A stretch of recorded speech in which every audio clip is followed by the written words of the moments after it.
Hello and welcome back to Grimwolf Workshop. If you're new here, welcome, and if you're a returning viewer, welcome back. We are very pleased to have you. Please remember to like, subscribe and comment. We're all about getting some discussions going, so that would be great. This episode, what we're going to be taking a look at is what sometimes gets neglected when it comes to tabletop wargaming. Now, myself and many other channels and hobbyists out there are usually all about the miniatures, your main focal point on your tabletop games. And sometimes we need to take a little bit of a step back and concentrate on the terrain that surrounds it. This helps to draw you into your games and create an atmosphere. And sometimes games just look a little bit half-dressed when the terrain itself's been neglected. So we'll take you through a few steps on how to get great looking terrain, and because this is a horror themed channel, we're going to go for a little bit of a spooky theme as per usual, because I can't help myself. Okie doke, over to the stop motion guy.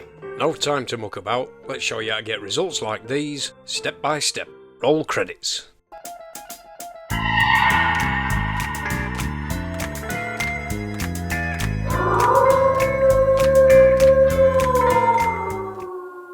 Black shadows are great in certain contexts, but we prefer coloured ones because they add a better atmosphere. So we're going with a nice midnight blue in this case to start with, but any dark blue would do. Just make sure you do several thin, even layers, and it's important to get the underneath done because these are creating the shadows, so if they're not underneath, you won't see it. We're creating a little bit of a multicoloured zenithal highlight with several different colours because there are different sections to this terrain. The first of which is a nice pale green, and we're going to concentrate this mainly on the bottom where there are grassy and mossy areas because there's a lot of sort of dirt and debris on these pieces, and then a few sporadic areas on the brickwork to represent things like moss and that kind of thing.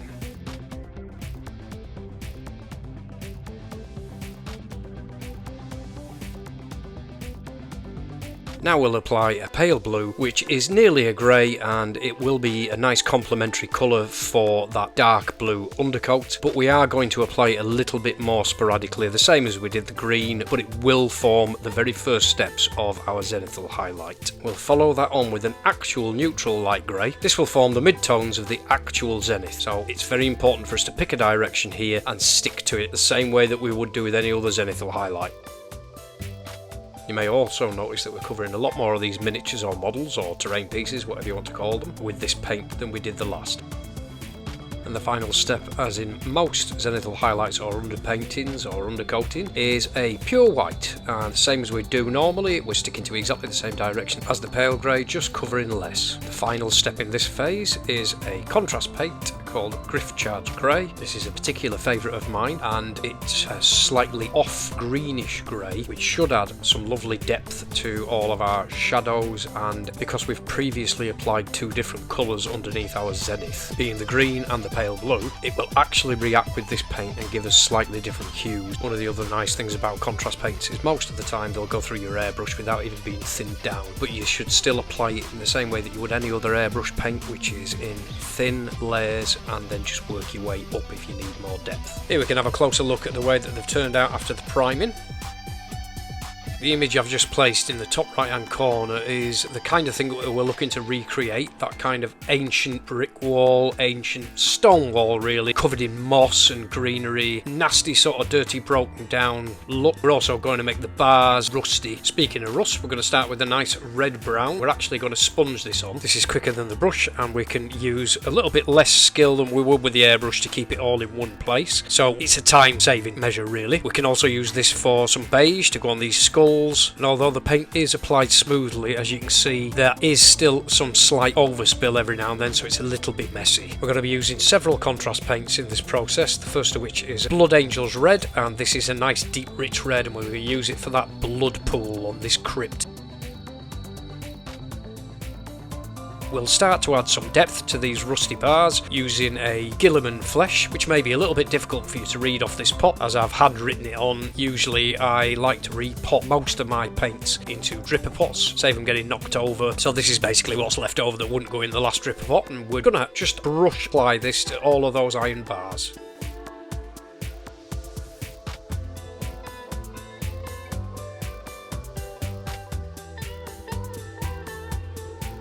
It's time to apply some skeleton horde to all of the bones, and we're also going to use this for the candles as it's very, very similar colour, and this will work just as well for that. As with all contrast paints, load a little bit more than you normally would with a normal paint onto your brush because you want them to seep into those recesses. We'll start to build up some of the green tones now with a Creed camo, which is quite a dark military style green, and we're going to sporadically place these on the bases, not slapdash but just not everywhere, because we want a sort of mottled natural feel to the greens. I'm going to follow that up with my favourite contrast paint, which is Plague Bearer Flesh. Now this is versatile as hell. You can use this for moss, you can use it for grass. It's definitely my favourite contrast paint without a shadow of a doubt, and we're going to put this all over the vines, in some cracks and in random places on the brickwork to look like moss.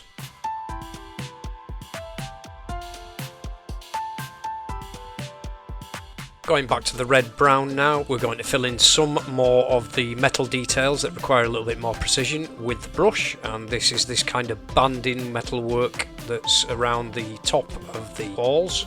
We now have something slightly different. This is actually an Army Painter speed paint, but it's a metallic one. This is another one of my favourites. It's Hoplite Gold, or to have a stab at pronouncing it a little bit more correctly, Hoplites Gold. I find this is good for old or tarnished metal, and we're going to bring out some of the details on both that metal and the rust and earth details with an Agrax Earth shade, which is the brown ink that I'm applying here. Now we can kind of lather this on. Usually I advise people to be sparing with inks and more precise with where they place it rather than plastering it everywhere, but in this case it does actually work quite nicely because it's grimy to saturate certain areas, not all of it. Just going to touch up that gold with a bit of Plague Bearer Flesh to give it a tarnished look.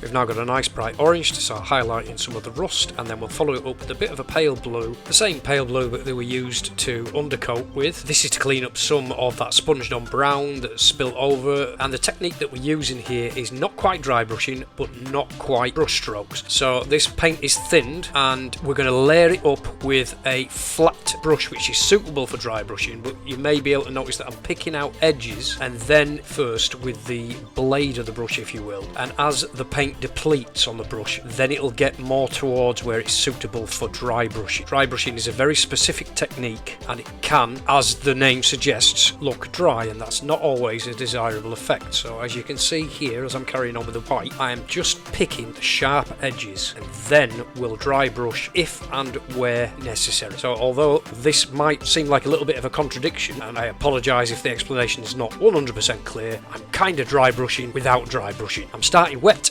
and I'm ending dry. As you may have already guessed, this too is a time-saving technique.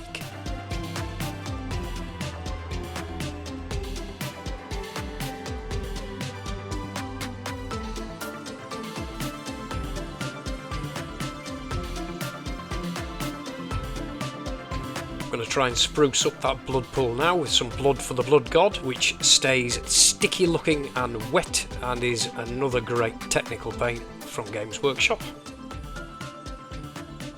Going to layer up some different greens in that foliage, and we're starting with a Vallejo paint called Deep Forest Creed. Just going to randomly dry brush these onto the bases, follow it up with a nice olive green from P3 Paints, and then we'll pick out some of the details on the vines and add a little bit of yellow and highlight these as we go, just neatening everything up. The idea with this kind of technique, the entire ensemble, is we dirty it up, then we clean it up.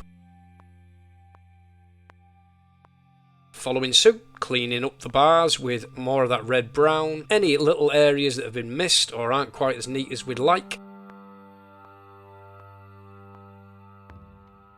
We'll take some pure white and add a few nice little light glints to that blood pool. And now some slightly thinned down Wraithbone, which is a lovely beige, and this will work well for picking out details on the candles and the bones. And we're going to follow the pattern with these highlights that we created with the Zenith in the first place, so we don't need to highlight every edge. We're only highlighting the same side the light's hitting, which will add to the effect and keep it uniform.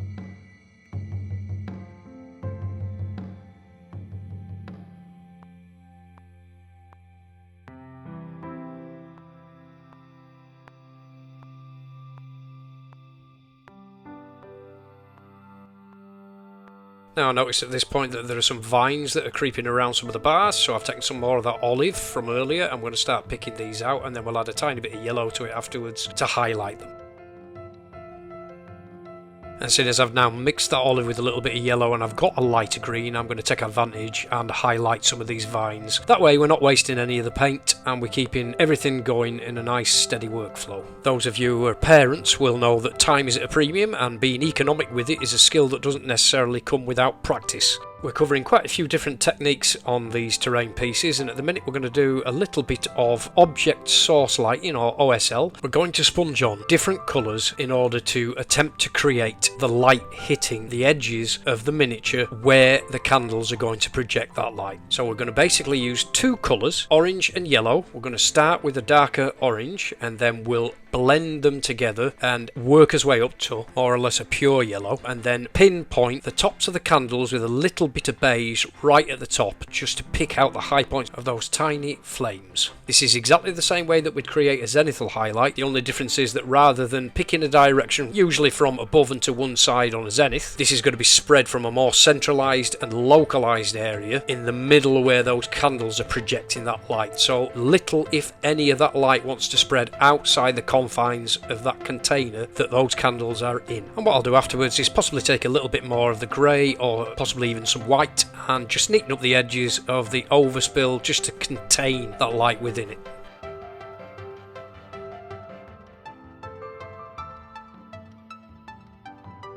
So here I am neatening up the process, and what we'll do with this white, just to make sure that every transition is smooth, is I will blend it in with the highlight on that outer edge.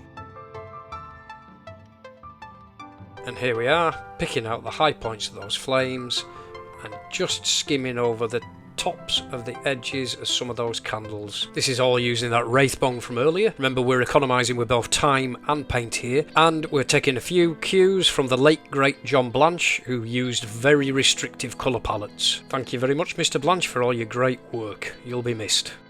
With the bulk of the work done, it's time to have a little bit of fun with this, and we're just going to spice this girl up with a few little surprises. And then we'll do a very similar thing with one or two of the other pieces where we're able. So I've added pure white here, and then the pink paint that I showed earlier. Moving on to another speciality paint, we're going to pick out some of the emblems on these rusted bars because they might give a nice little effect. And then finally we're going to move on to the runic inscriptions on one of the gravestones with a different colour because I find it interesting and we might be able to get a nice little theme going on.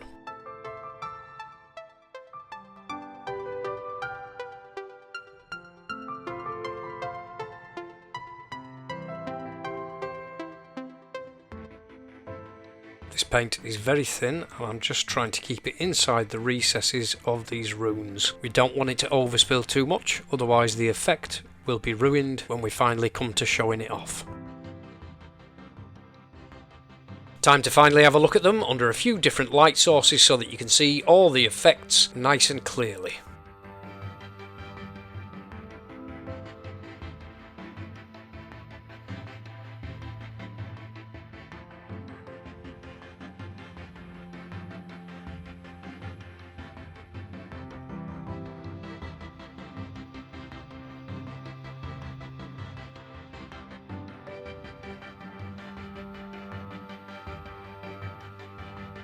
Now it's time to see if you can spot the little surprise.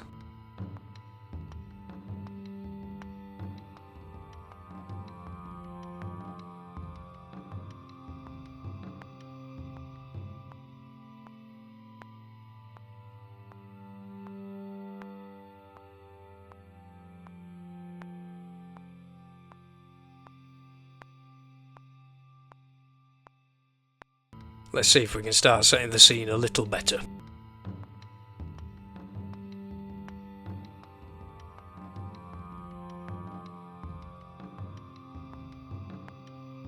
Now this is all well and good, but what we really want is to see how these look on the tabletop, isn't it? Let's do that then.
Thank you very much for watching. I hope you found this useful. Don't forget to like, share, comment and subscribe, and the Wolfman and I will see you next time.